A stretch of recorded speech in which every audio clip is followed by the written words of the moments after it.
你要先洗对吧？对。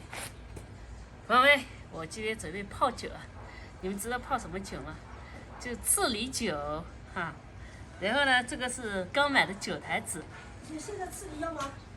啊？现在赤梨要吗？要啊，要赤梨的呀。来，这就是赤梨啊，搞了一袋子的赤梨。这个就是赤梨啊，认识不？这个啊，这个直接放进去泡，这个稍微要洗一下，因为不洗的话怕有渣渣嘛。直接把酒台子洗一下。外面洗不洗不重要，主要是里面。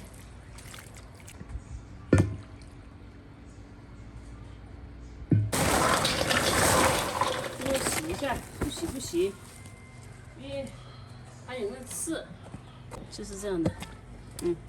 看到没？这个很大个的，好香啊，真的好香啊！这个就要这种黄的，这种黄的香。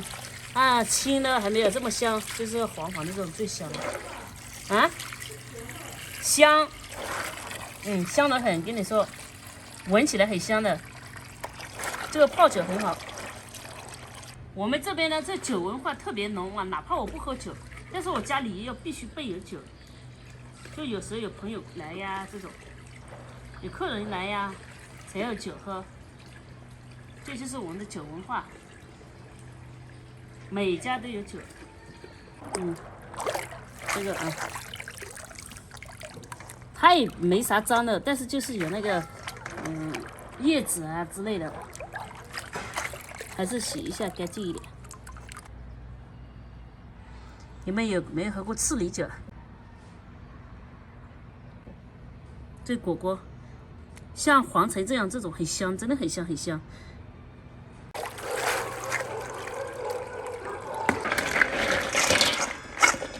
放到台子里啊，要控干水分放台子里。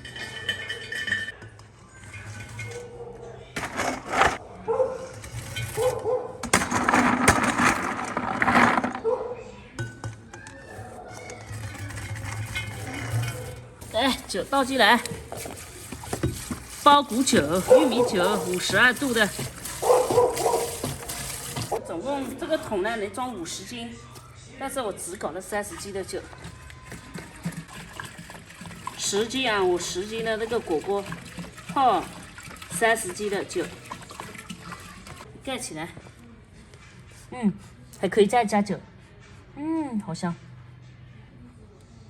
再加个20斤，再加15斤。